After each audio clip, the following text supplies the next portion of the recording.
बीरबल को प्रकृति से बहुत प्रेम था, इसलिए बीरबल रोज दरबार के बगीचे में घूमा करते थे। वहाँ उनकी एक बाबूलाल नाम के माली से बहुत बनती थी।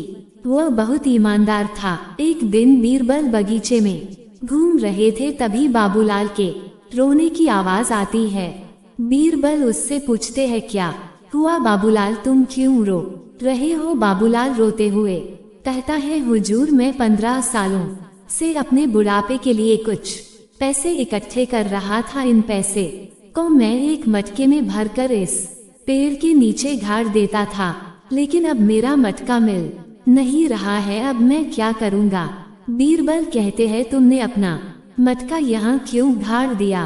अपने घर पर भी तुम मटके को रख सकते थे। बाबूलाल कहता है, मैंने सोचा कि यहाँ पर तो कोई आता जाता नहीं है, कौन मेरे पैसे को चुरा कर ले जाएगा? वैसे भी मैं अपना सारा वक्त यही बिताता हूँ, जिससे मेरी नजर हर वक्त इस पेड़ पर रहती थी। बीरबल कहते हैं, क्या तुम्हें किसी पर शक है?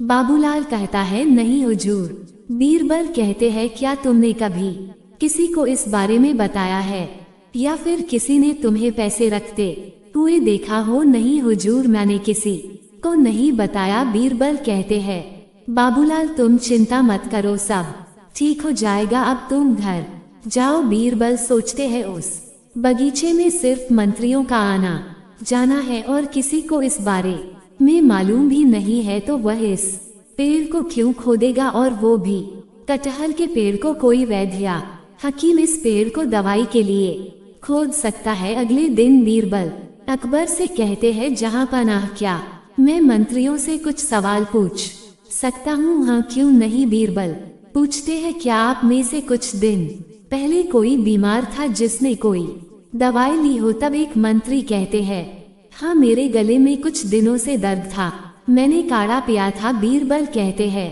काढ़ा बनाने के लिए जड़ी बूटियाँ कहाँ से आई? मेरी पत्नी अपने मायके से लेकर आई। तभी दूसरे मंत्री उठकर कहते हैं, बीरबल मेरे पेट में कुछ दिनों से कब्ज है, मेरे हकीम ने मुझे कुछ जड़ी बूटियाँ दी जिससे मुझे 3 दिन में फायदा दिखा। तब अकबर कहते हैं, बीरबल हमें कुछ भी समझ नहीं आ रहा है, तुम क्या कर रहे हो? बीरबल कहते हैं, जहाँ पनाह मैं आपको सब कुछ बाद में समझा दूंगा। ठीक है बीरबल, जैसा तुम कहो। बीरबल मंत्री से कहते हैं, क्या आप अपने हकीम को बुला सकते हैं? हाँ, क्यों नहीं? हकीम को दरबार में पेश किया जाता है। बीरबल हकीम से कहते हैं, मेरे पेट में 2 साल से कब्ज है, मैंने आपके बारे में सुना था कि आप बहुत अच्छी दवाई देते हैं। हकीम कहता है, मैं आपको ऐसी दवाई दूंगा जिससे आपकी कब्ज 2 दिनों में सही हो जाएगी, जिस कब्ज से मैं इतने महीनों से परेशान था। क्या मेरी कब्ज वास्तव में सही हो जाएगी? आप इस दवाई के लिए कौन सी जड़ी बूटियों का इस्तेमाल करते हो? हकीम कहते हैं, वैसे तो मैं किसी को भी नहीं बताता हूँ, पर आप पूछ रहे हैं इसलिए बता रहा हूँ। इस दवाई को बनाने के लिए एक खास चीज की जरूरत पड़ेगी, वह है कटहल के पेड़ के जड़ का अर्क। ये सुनकर सब चौंक जाते हैं। बीरबल कहते हैं, कटहल के जड़ का अर्क? अब तो मुझे और लंबे समय तक इंतजार करना होगा, क्योंकि इस पूरे राज्य में कटहल का पेड़ कहीं भी नहीं मिलेगा। हकीम कहता है, हुजूर घबराने की कोई बात नहीं है, एक कटहल का पेड़ राजा अकबर के बगीचे में ही है।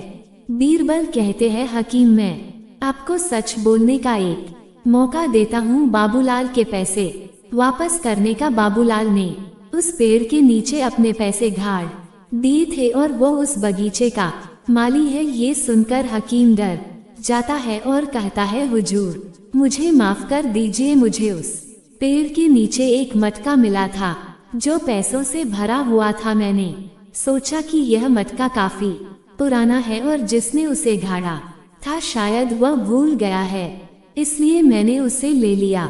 मुझे माफ कर दीजिए, आगे से मैं कभी ऐसा नहीं करूँगा।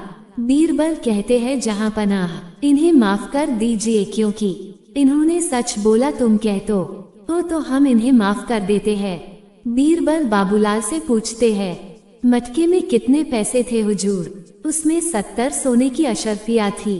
बीरबल कहते हैं तुम्हारी बेवकूफ़ी की वजह से तुम्हें सिर्फ 60 अशर्फियाँ दी जाएंगी।